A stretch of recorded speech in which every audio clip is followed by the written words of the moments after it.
Record job ads as unemployment is expected to plunge. Let's have a look.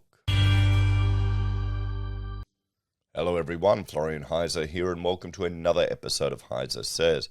Grab your morning coffee because, well, it's an interesting day. Wake up to gold having hit $2,000 last night. The stock market starting to take a bit of a cut. Bitcoin flat. Nickel and other, well, real materials skyrocketing. Commodities are just shooting up. We'll jump over here. We'll see. There you go. Gold is at $19.95. Silver is $25.50.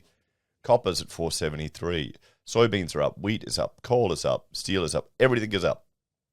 And, well, look here. Indexes. Boom. Red everywhere. Look at Forex. The Aussie dollar is sitting at 73 US cents. So quite strong. And then we see this type of article here appearing. Job ads hit a new record. Unemployment expected to plunge.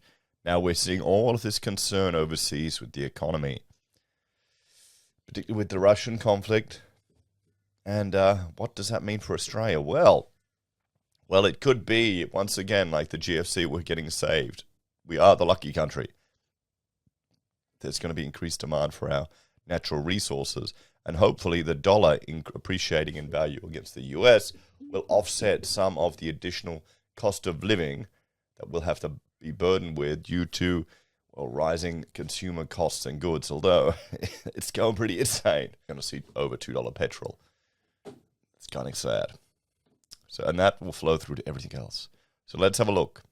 In a sign that Australia may finally be moving past COVID, new data from ANZ has revealed a surging demand for workers with unemployment on track to hit a record low. And this is a good point. Here in Queensland now, we don't have the mask mandates. I don't even know if we still have the QR check-in. I don't think we do.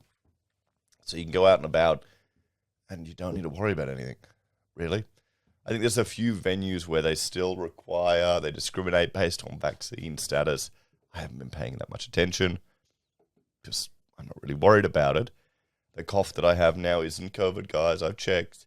There's another one going around. It lingers about 2 weeks. It's just annoying enough when I'm recording and talking. But in reality, it's not really that much of a inconvenience.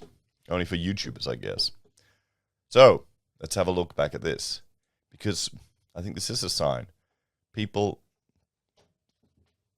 many people are worried about it? Just in your daily life, do you know people that are scared or worried anymore? How many people have gone, yeah, we've done what we've done. Time to move on. At least that's the feeling I'm getting. I'm completely forgetting about it when I'm meeting people, shaking hands, talking to people. Maybe that's just my personality. Australia's economy is inching out of the pandemic.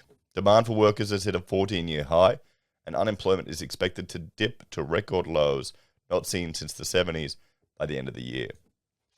New data from ANZ research shows the number of job advertisements in February grew 8.4% from January, after a modest blip during the shadow lockdown imposed by the Omicron wave. ANZ says it now expects the unemployment rate to fall to low threes. That is somewhere between 3 and 5% by the end of the year. The last unemployment rate reported by the ABS was 4.2%. It also predicts that labour demand and job switching will continue to rise. Now, job switching, I'm assuming that's people changing jobs. That's one thing. If you want a pay increase, you usually have to change employers. Sure, you can get it in the same path, but if you want a drastic increase, you've got to shift. You've got to jump ship. You can't expect someone just to, well, your career could stagnate. February's job advertisement figures were 46.3% increase from January before COVID-19 arrived in Australia. ANZ also predicted that the return of immigrants, students and holiday workers would not largely affect wage growth or labour demand. ANZ senior economist Catherine Birch said an influx in overseas arrivals would add to demand for goods, services and labour. Here's the thing, everyone. The whole argument that immigrants suppress wages, it's not actually... there's no actual evidence for it because they increased economic demand. There's a slightly positive economic outcome, just slightly, not that high, but there is. But then you've got a broader, cultural cost associated with it as well that you have to understand, and infrastructure costs too. So it should all even out in the end. Hopefully, this would drive population growth in regional cities. So as there's demand in places other than Melbourne, Brisbane, Sydney, Adelaide, and the big ones. Wouldn't that be interesting? But we'll have to see. I can't imagine that happening anytime soon. There'd have to be a push, an initiative, and incentives. So, competition for labour is likely to remain elevated. Given our upgraded labour market outlook, the shift in bargaining power towards employees and higher inflation expectations, we should see wage growth accelerate convincingly through 2022. So, and here you have the number of job advertisements. Now, this is an interesting call because we've seen other examples of accounting practices where they're frustrated with the amount that they're having to pay people. So they're offshoring work, everyone. This is the thing. What can get offshored, what can get automated will. That's the incentive of higher wages, to reduce that cost, that burden. Saul Eastlake, renowned economist and vice-chancellor's fellow at the University of Tasmania, suggested that the sustained growth in labour demand is driven by policy stimulus, tax cuts, government spending, and record low interest rates, remaining from the earlier response to the pandemic, when the government carted out unprecedented amounts of stimulus and eased regulations in light of the recession from the pandemic. There's still a lot of policy stimulus coursing through the economy that's boosting demand in general, but also specifically in demand for labour. Consumers have got a lot more money to spend, and they're allowed out to spend it. ANZ's report is based on data from job website Seek and government's jobsearch.com. This new data comes at a time of change for the Australian economy. Government sources have hinted that they want to start showing fiscal restraint in the new budget due March 29th, just over 3 weeks away, after record spending during the COVID-19 pandemic. Well, let's just bring up this chart here to remind everyone. The price we're paying for intervention. Oh, sorry, no. The price future generations are paying. Our kids. The Reserve Bank has also hinted that consumers should not expect record low rates for much longer, with most economists predicting a handful of interest rate rises starting in the latter half of the year. The Bank of England has already raised rates twice, and the Federal Reserve has signalled more preparedness to raise interest rates than has the Reserve Bank. So let's have a bit of a talk about this one, guys. Now, this is an interesting one, looking at the job advertisement increases here in Australia. The argument that immigration and students won't affect the competition for wages.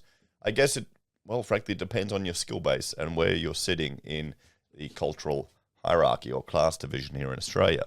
If you've got a low-skilled job where you're competing with a lot of the migrants coming over, then, yes, you will.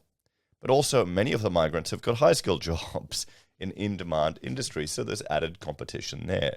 The only thing is, if there's so much work, it doesn't make a difference. At least I saw it when I was a student studying architecture here in Brisbane years ago. It was just crazy.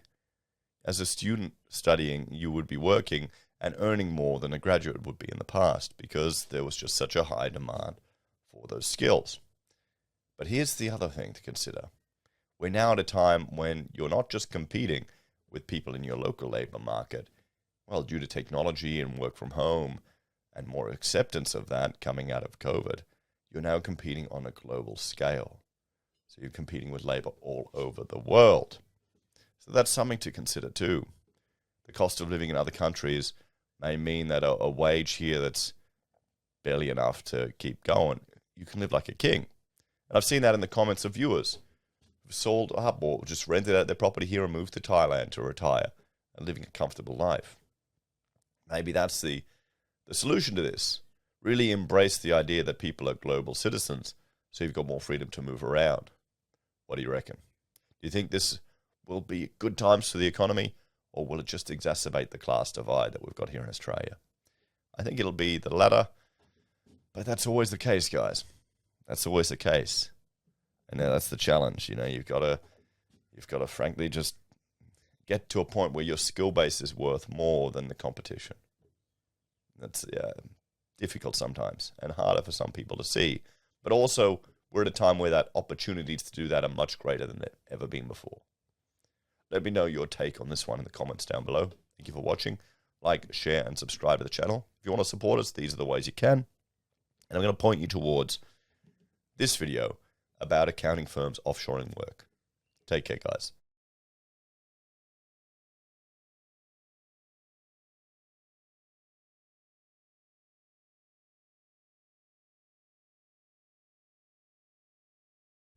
It's my morning coffee. It's good.